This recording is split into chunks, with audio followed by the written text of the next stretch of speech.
Olá, bom dia a todos, a paz do Senhor Jesus. Meu nome é Írio e eu vim aqui compartilhar com os irmãos daquilo que tenho aprendido do Senhor. O tema que vou abordar hoje é: quem é o maior no reino dos céus?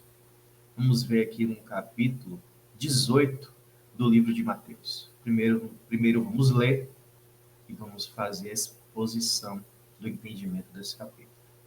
Amém? Vamos aqui em Mateus 18, diz assim: Naquela hora, os discípulos se aproximaram de Jesus e perguntaram: Quem é o maior no reino dos céus? E Jesus, chamando uma criança, colocou-a no meio deles e disse: Em verdade lhes digo, se vocês não se converterem e não se tornarem como crianças, de maneira nenhuma entrarão no reino dos céus. Portanto, aquele que se humilhar como esta criança, esse é o maior no reino dos céus. E quem receber uma criança tal como esta, em meu nome, e assim que recebe. E se alguém fizer tropeçar um desses pequeninos que crê em mim, seria melhor para esse que uma grande pedra de moinho fosse pendurada ao seu pescoço e se afogado na profundeza do mar. Ai do mundo por causa das pedras de tropeço, porque é inevitável que elas existam, mas ai de quem é responsável por elas. Se a tua mão ou seu pé levar você a tropeçar, corte-o e jogue fora, pois é melhor para você entrar na vida manco ou aleijado do que tendo suas duas mãos e os dois pés serem lançados no fogo eterno. E se um de seus olhos levar você a tropeçar, arranque-o e jogue fora, pois é melhor você entrar na vida com um só dos seus olhos do que tendo os dois ser lançados no inferno, no fogo. Fiquem atentos para não desprezarem nenhum destes pequeninos, porque eu afirmo a vocês que os anjos deles, lá nos céus, veem incessantemente a face do meu Pai Celeste. Porque o Filho do Homem veio salvar o que estava perdido. O que vocês acham se um homem tiver 100 ovelhas e uma delas se desgarrar? Não deixará ele nos montes as 99 indo procurar que se desgarrou? E se consegue encontrá-la, em verdade vos digo que ficará mais alegre por causa desta do que pelas 99 que não se desgarraram. Assim não é a vontade do meu Pai, do Pai de vocês que está nos céus, que se perca um só destes pequeninos. Se um seu irmão pecar contra você, vai e repreenda o particular. Se ele ouvir, você ganhou seu irmão. Mas se não ouvir, leve ainda com você uma ou duas pessoas para que, pelo depoimento de duas ou três testemunhas, toda a questão seja resolvida. E se recusar a ouvir entre essas pessoas, exponha o assunto à igreja. E se ele se recusar a ouvir também a igreja, considere-o como gentio e publicano. Em verdade vos digo que tudo que ligares na terra terá sido ligado nos céus, e tudo que desligares na terra será sido desligado nos céus. Em verdade, também lhes digo que se dois de vocês sobre a terra concordarem a respeito de qualquer coisa que vierem a pedir, isso lhes será concedido por meu Pai que está nos céus. Porque onde estiverem dois ou três reunidos em meu nome, ali estou eu no meio deles. Então Pedro, aproximando-se, perguntou a Jesus: Senhor, até quantas vezes meu irmão pecará contra mim e que eu lhe perdoe até 7 vezes? Jesus respondeu: Não digo a você que perdoe até 7 vezes, mas até 70 vezes 7. Por isso o reino dos céus é semelhante a um rei que resolveu ajustar as contas com seus servos. E passando a fazê-lo, trouxe-lhe um que lhe devia 10.000 talentos. Não tendo ele, porém, por que pagar, o senhor desse servo ordenou que fosse vendido ele, mulher, os filhos e tudo que possuía, e que assim a dívida fosse paga. Então o senhor, caindo aos pés dele, o servo caindo aos pés dele, implorava: Tenha paciência comigo e pagarei tudo ao senhor. E o senhor daquele servo, compadecendo-se, mandou embora e perdoou-lhe a dívida. Saindo, porém, aquele servo encontrou um dos seus conservos que lhe devia 100 denários. Agarrando-o, começou a sufocá-lo, dizendo: Pague o que você me deve. Então seu conservo, caindo aos pés dele, pedia: Tenha paciência comigo e pagarei tudo a você. Ele, porém, não quis, pelo contrário, foi e o lançou na prisão até que saudasse a dívida. Vendo seus companheiros o que havia acontecido, ficaram muito tristes e foram relatar ao seu senhor tudo o que havia acontecido. Então o senhor, chamando aquele servo, lhe disse: Servo malvado, eu lhe perdoei aquela dívida toda porque você me implorou. Será que você também não devia ter compaixão do seu conservo, assim como eu tive compaixão de você? Indignando-se, o senhor entregou aquele servo aos carrascos até que ele pagasse toda a dívida.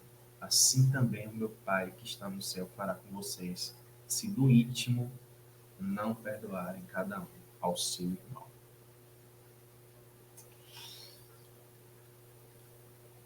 Então, irmãos, o texto é grande, mas ele vai trazer 4 ensinamentos de Deus para as nossas vidas, nossa vida cristã.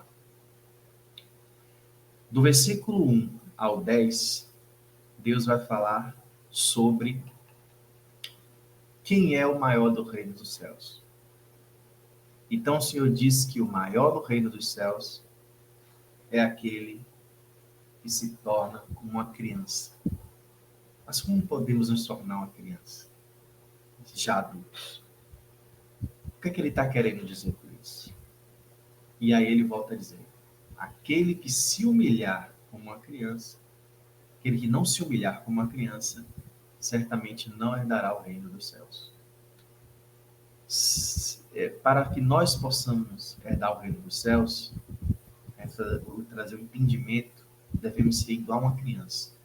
Devemos nos humilhar ao ponto de considerar o quanto somos pequeninos, incapazes e tão necessitados de nosso Pai, que é Deus. Se não nos considerarmos como uma criança que necessita, por causa da sua incapacidade, do seu Pai, né, para nós, Deus, não podemos herdar o reino dos céus. Nós só podemos ter esse entendimento quando cremos que somos salvos pela graça de Deus. No momento que você crê em Jesus, você é salvo, você sabe o que é salvação. Você entende o que é salvação. O que significa que você era incapaz de realizar qualquer coisa que pudesse te salvar. Que você teria que clamar, que você teria que buscar alguém capaz para tirar você dessa incapacidade que você é, pecador. Você precisava que Deus, em misericórdia, agisse na sua vida para tirar você desse estado de pecador, para passar para um salvo e filho de Deus. Então você precisa ser uma criança. Então a gente entende que na matemática de Deus, menos é mais. Com 5 pães ele alimentou quase 5.000 pessoas. Com 7 pães ele alimentou 4.000 pessoas. Matemática de Deus, menos é mais. Do versículo 11 ao 14, ele vai explicar sobre o nosso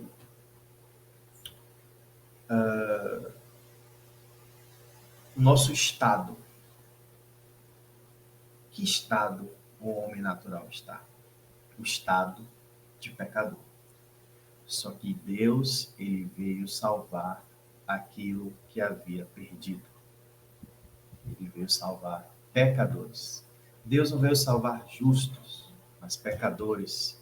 Não veio salvar campeões, mas aleijados. Não veio salvar donzelas prendadas, mas prostitutas. Não veio salvar fariseus religiosos, mas publicanos perdidos. É claro que Deus, ele considera as boas maneiras, o modo justo das pessoas, um andar correto. Ele considera. Então, você não pode trazer esses benefícios, pode se utilizar desses benefícios para alcançar a salvação. Porque o seu estado, você deve se considerar no estado de perdido. Você precisa entender a sua posição que você tem diante de Deus, de pecador, em total necessidade da graça de Deus sobre você. Então, ele veio salvar o que tinha perdido. Das 100 ovelhas, uma se perdeu. Ele deixou as 99 para buscar uma que havia se perdido. E ele se alegrou dessa uma ovelha perdida mais do que as 99. Então, se você se acha justo porque você faz algo correto, porque você faz caridade, porque você faz as coisas certinho, entenda, isso é um dever de todo ser humano. Todo ser humano precisa ser justo, precisa ajudar os outros. É o nosso dever fazer isso. Nós não podemos colocar isso como referência da nossa salvação, porque muitas vezes fazemos as coisas para publicidade da nossa imagem, porque queremos que as pessoas nos vejam como esse tipo de coisa. Mas internamente, você faz como qualquer outro pecador, que quer o orgulho próprio, a soberba do eu sou, eu posso e eu não preciso de ninguém. Então Deus ele veio buscar pecadores. Do versículo 15 ao 22, o Senhor vai nos apresentar sobre a assembleia, a igreja. Ele diz que para você ganhar um irmão que pecou contra você, que você pecou contra ele, vá e tente ganhar aquele irmão. Se ele se recusar, leve 2 testemunhas com você. Se ele se recusar, apresente ele à assembleia, à igreja, e se ele assim, dessa forma, recusar, considere gentil e publicano. Mas você jamais pode deixar de fazer o seu papel, que é tentar se reconciliar. Entenda que muitas vezes o perdão, você entenda que muitas vezes quando você for buscar a reconciliação com alguém, entenda que o perdão é um presente que você recebe da outra pessoa. Você não deve achar que deve sair dali já com perdão porque você fez algo errado. Mas o perdão é um presente que a outra pessoa te dá, se ela reconhecer verdadeiramente o seu pedido de desculpas. Então, você deve aguardar o perdão, tem que tentar ganhar o seu irmão o máximo que você puder. E se não conseguir, o agir de Deus futuramente vai acontecer. E também eles ensinam desse versículo do 15 ao 22 que para nós decidirmos algo entre a Assembleia, entre a Igreja, devemos ser no mínimo 2. Isso representa comunhão. Todas as decisões entre irmãos devem ser entre, justamente, irmãos, plural. Você não pode decidir algo na Assembleia ou na Igreja individualmente. Esse foi um dos erros da Igreja no período pós-apostólico, porque o apóstolo ensinou que a igreja ela vive em unidade, pertencemos ao mesmo corpo, somos batizados no mesmo Espírito, Espírito Santo de Deus. Temos um só Senhor, um só Deus e Pai. Então, a igreja ela é o corpo de Cristo. Somos membros e Cristo o cabeça. Paulo vai ensinar que os membros dependem um do outro para poder ter um andar completo, para funcionar como corpo. O braço não faz o que o olho faz, a perna não faz o que o braço faz, né? O ouvido não faz o que o olho faz, mas todos necessitam um do outro, são limitados um ao outro para o bom funcionamento do corpo, na qual Cristo é o cabeça, e não um homem. Foi esse erro que no catolicismo os irmãos acabaram se desvirtuando da palavra, colocar um papa, ou chamado na nossa língua portuguesa de papai, um líder supremo de toda a igreja, que dita e diz o que os irmãos devem ou não fazer. Mas como ensinamos aqui nas escrituras, diz que tem que ter 2 para desligar ou ligar algo no céu. Ou seja, tem que ter comunhão. A igreja, a assembleia, significa que todos em unidade têm a mesma posição. Somos filhos de Deus, sacerdotes e nação santa. Então, todos têm a mesma posição. É como uma Assembleia Legislativa da sua cidade, tem uma Câmara de Vereadores, ali é a Assembleia Legislativa. Todos ali da Assembleia Legislativa têm a mesma posição, são vereadores. Existe somente um que fica como presidente, mas não para mandar neles, mas para presidir a audiência. No caso da igreja, somos um corpo, somos membros de um corpo.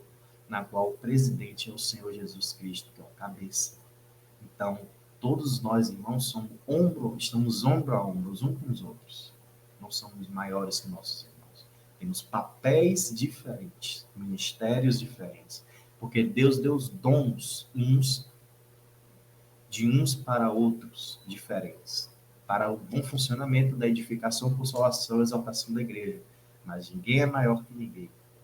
Essa é o que a Bíblia nos ensina, como vemos nesse versículo. Então, tem que estar em comunhão as decisões, e não em individualidade. Do versículo 23 ao 33, não, na verdade, do versículo 21 ao 33, o Senhor vai nos ensinar sobre o perdão, né?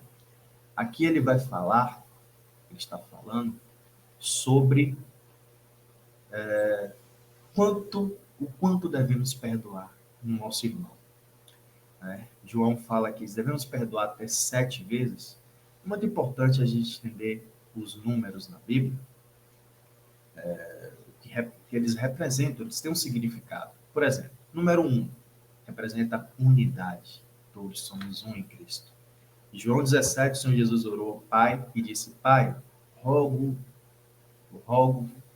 ao Senhor para que todos sejam um, assim como eu sou um com você, com o Senhor. Né? Então, o Senhor Jesus orou para que sejamos em unidade, assim como Ele é com Deus. 2, como vimos aqui no versículo, significa o número de testemunhas para confirmar algo concreto, para decisões, para confirmação. O 2 é o número de testemunhas. 3 é o número suficiente, completo. Deus é um único Deus em 3 pessoas, Pai, Filho e Espírito Santo. Assim como uma mesa de 2 alicerces, ela cai e tende a cair para o lado, uma mesa com 3 alicerces, ela fica rente e perfeita no chão. Então, 3 significa algo suficiente, um alicerce, né? E a representação da unidade entre Pai, Filho e Espírito Santo. Um único Deus em 3 pessoas. 4 significa universalidade. A Bíblia fala muito no número 4, como vai se tratar do mundo em geral. Os 4 cantos da terra, nações, tribos, línguas. Então, o 5, ele representa os 5 dedos da nossa mão, que representa a mão como as nossas ações como cristãos. Né? A Bíblia fala muito nas ações, sobre a mão. Então, temos a mão, as nossas ações na nossa caminhada cristã. 6 é um número que não é 7, é um número incompleto. E 7 é o número completo, perfeito de Deus, quando é para Deus, e imperfeito quando se trata do mal. Então, o 7 é representado na Bíblia de muitas hipóteses. A gente vê que Deus criou o mundo em 6 dias, ao 7º ele descansou. Quando Jacó pediu uma esposa para Labão, ele tinha que trabalhar 7 anos de servidão para conquistar a sua esposa. José, quando recebeu a revelação do Egito, Deus disse que teria 7 anos de vacas gordas e 7 anos de vacas magras. Perfeição, pela fartura, mas 7 anos de imperfeição por ser vacas magras. Então, 7 anos Nabucodonosor passou como um animal. Após se regenerar, ele volta convertido a Deus. 7 são as festas anuais que Deus mandou que os judeus comemorassem, as 7 festas de Jeová. Por 7 dias devem comer pão sem fermento, né? 7 são as cartas enviadas às 7 igrejas, que representam o testemunho completo da igreja na terra, até a volta do Senhor Jesus. Então, o 7, ele tem essa representação. Então, como entendemos que 7 é um número completo e perfeito quando é para Deus, e também ele é completo na sua questão imperfeita, como vimos aqui alguns casos negativos do 7, o 7 o Senhor está dizendo aqui, devemos perdoar 70 vezes 7. O que ele está dizendo aqui? Que você deve perdoar o seu irmão completamente. Não é um perdão parcial. Vou perdoar porque você pisou no meu pé, mas não vou perdoar por aquele tapas nas costas. Você tem que perdoar o seu irmão de forma completa, porque aí ele vai dar o exemplo depois sobre um rei que foi cobrar dívida aos seus servos e chegou um que devia 10.000 talentos. 10.000 talentos, se for na conta de hoje, é um valor imenso. Esse servo devia tanto que ele jamais poderia pagar ao rei. Era uma dívida impagável. Assim como representa nós, pecadores, temos a dívida infinita, impagável para Deus. Então o servo clamou, porque ele não tinha outra forma. Ele ia ser vendido sua família, toda ia ser vendida para pagar. E ele seria escravo para pagar a dívida. E ele nunca pagaria. Até a morte ele pagaria essa dívida. Então o rei decidiu não dar um tempo a ele, mas perdoar toda a dívida, como Deus perdoou todos os nossos pecados. Só que esse servo, ao ser perdoado, quando ele encontrou um outro servo dele, que tinha uma dívida menor, muito menor que a dele, ele não teve compaixão quando o servo pediu clemência. Ele não perdoou e colocou aquele servo como escravo para pagar toda a dívida. Então o rei, sabendo disso, chama ele de volta e diz o quanto ele foi mal, porque tendo ele uma dívida impagável, ele não perdoou do seu conservo uma pequena dívida. Então, o Senhor também está nos mostrando que além do perdão, que esse perdão que devemos dar tem que ser completo, justamente porque assim como Deus te perdoou de todos os seus pecados, você também deve perdoar o seu irmão pelo pecado que ele cometeu contra você. Você precisa agir em misericórdia, assim como Deus agiu em misericórdia com você. A salvação, a gente tem que entender que é algo que nós não conseguimos sair dela. Porque existe uma diferença entre pecado e pecados. Pecado é a nossa condição, nascemos com o pecado, herdado de Adão. É como se fosse um pé de limão. Um pé de limão, quando ele começa a nascer e você cheira aquelas folhas dele, você sente o cheiro que é já forte ali, que é de limão. E você sabe que quando ele crescer, os frutos que ele vai gerar será o quê? Limão. Ele nunca vai gerar um outro fruto no seu limão. Assim como nós nascemos pecadores, nós quando somos crianças, somos pecadores não porque cometemos um pecado, mas porque herdamos o pecado desde Adão. Então, quando crescermos, os frutos que vamos gerar serão o quê? Pecados, que são os frutos da sua raiz verdadeira. Nossa natureza é a natureza carnal, humana, de pecador. A nossa tendência na nossa vida é sempre gerar frutos de pecados. Não podemos, igual o pé de limão, não tem como gerar outra coisa. Então, em misericórdia, Deus enviou seu Filho para se colocar no seu lugar na cruz e ser condenado pelos seus pecados. Deus enviou seu Filho para ser condenado no seu lugar. É você que devia estar na cruz. Eu devia estar na cruz. Mas Deus preferiu salvar do que condenar. Então, por amor e em graça, ele enviou seu Filho para salvar pecadores. Então, assim como você foi perdoado, assim como Deus enviou seu Filho para colocar você no seu lugar, colocar em seu lugar na crucificação, você tem que perdoar também aqueles que te devem, aqueles que pecaram contra você. Porque da mesma forma que você foi perdoado, você precisa perdoar. É isso que Deus espera de nós, como os cristãos. Devemos exercer misericórdia a quem nos deu também misericórdia. Porque recebemos misericórdia. Exercer misericórdia porque recebemos misericórdia. Assim como recebemos graça de Deus, devemos agir em graça para aqueles que não merecem, fizeram algo com a gente. Esse é o testemunho Esse é o nosso andar cristão.